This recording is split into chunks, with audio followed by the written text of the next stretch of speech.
England are off on the road to Rio. Billy Wright. No statue at Wembley, no terrace chant echoing his name, no thunder. And yet he was the first man to give his soul to the England shirt.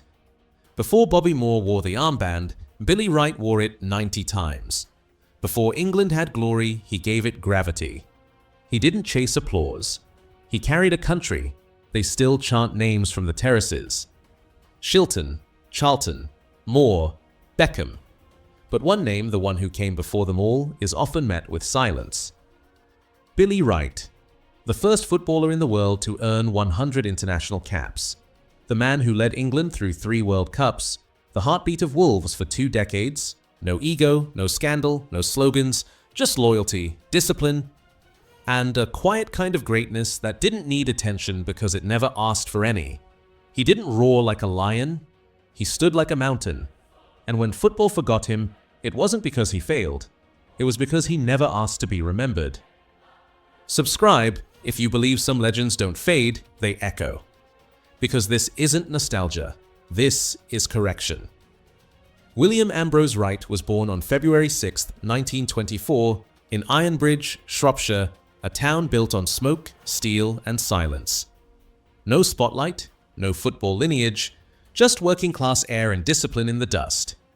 By 14, he was playing for the local works team. By 15, he was handed a trial at Wolverhampton Wanderers.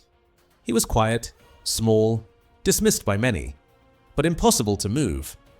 In 1939, as war broke across Europe, Billy Wright signed for Wolves as an amateur.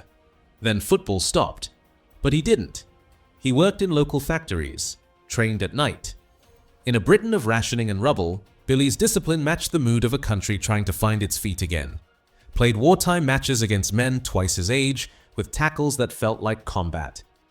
He wasn't becoming famous. He was becoming reliable, steady, steel inside skin.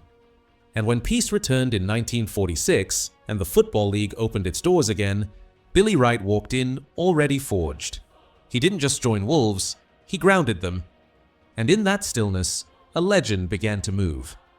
He wore just one badge, Wolverhampton Wanderers. From 1939 to 1959, Billy Wright played 541 first-team matches, scored 13 goals, and never looked elsewhere. 2 decades. One club, no transfer talk, no ego. He didn't stay because it was expected. He stayed because it was home. Wolves in the 1950s weren't just strong, they were feared. Under Stan Cullis, they became a machine. And Billy Wright was the engine that never broke. FA Cup winner, 1949.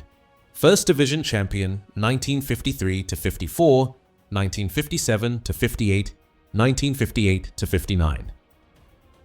3 league titles in 6 years. And through it all, Billy stood in the middle, calm, exact, immovable.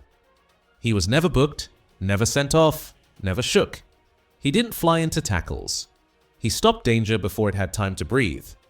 And when Wolves hosted Honvéd in 1954 under Molyneux's new floodlights, it wasn't just a match, it was a message. England was ready for Europe. That night and others like it helped spark the idea that became the European Cup. Wolves beat Honvéd, then Racing Club, then Spartak Moscow. Under the lights, they didn't just win, they changed how Europe saw English football. Before England believed it belonged, Wolves proved it did. And at the center, like a fixed star, was Billy Wright. He made his England debut in 1946, just as the country stood back up from the war. The stadiums were cracked, the crowds were thin, but England had found its center. Billy Wright didn't roar, he didn't pose, but every time he played, the team looked less lost. He was made captain, and he never gave it back. 90 matches as captain, 105 caps in total. He became the first footballer in history, not just in England, but in the world to reach 100 international appearances. No spotlight, no endorsements, just the armband and the responsibility that came with it.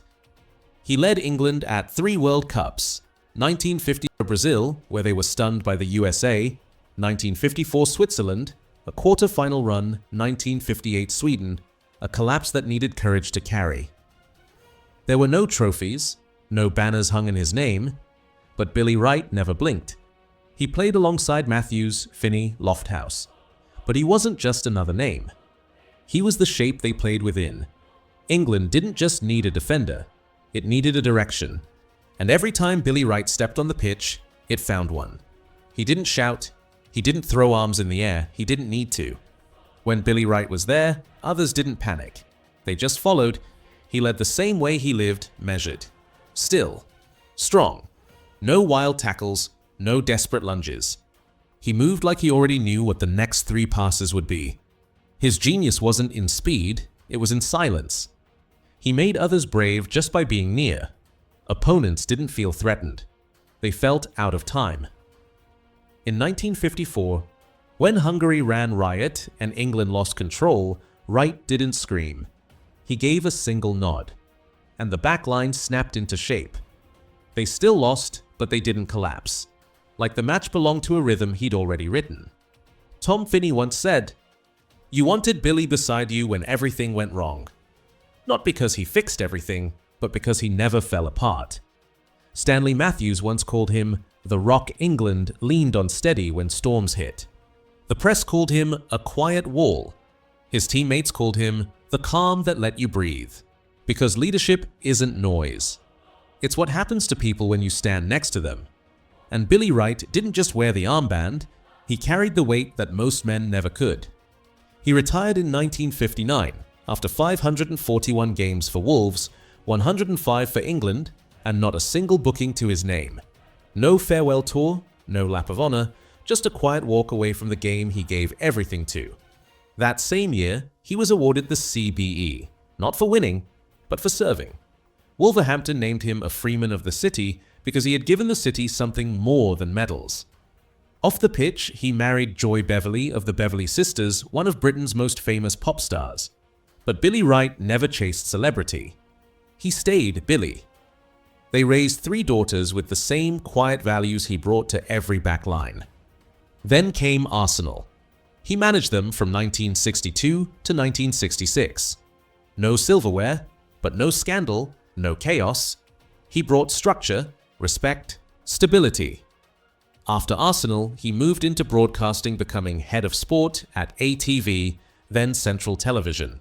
Still composed, still reliable, still leading just without the boots. But Billy Wright never saw the tribute. He passed away on September 3rd, 1994, aged 70. No state funeral, no national silence. Just the same quiet exit he'd lived his life by. 2 years later, in 1996, they raised a statue of him outside Molineux. No flash, no exaggeration, just steel. Still. Solid, just like he was. The Billy Wright stand now holds his name. Every Wolves home game begins beneath it. In 2002, he was inducted into the English Football Hall of Fame. But outside Wolverhampton, there were no murals, no street names, no song. The country moved on. But the city he gave everything to never let him fade. To Wolves, Billy Wright wasn't just a player. He was the standard, the code, the calm, the spine. Billy Wright didn't chase headlines. He didn't sell shirts. He didn't play for the camera. And that's exactly why football almost left him behind. Today, we chant for flair. We post clips of tricks. We worship the loud. But Billy Wright led for 20 years. He captained club and country through war, rebuild, and wait most players today will never know. He played when pay was modest, when boots were heavy, when pride carried more than price. And when it was over, he walked away with no parade, no final anthem, no cries for credit. And the game? It moved on. It celebrated spectacle. It forgot the spine. It taught new fans to cheer for fireworks and miss the men who held the match steady when the sky was quiet. But Billy Wright never truly disappeared, because names like his don't need to be shouted. They just need to be spoken again. Billy Wright. He didn't lift the World Cup. He didn't chase the spotlight. He didn't ask to be remembered. But he gave everything and asked for nothing. He was the first to reach 100 caps, the first to carry England when it had nothing but pride to stand on. One club, one shirt, one standard this game barely remembers how to teach. He didn't roar. He didn't brand himself. He didn't sell a legend, he was one.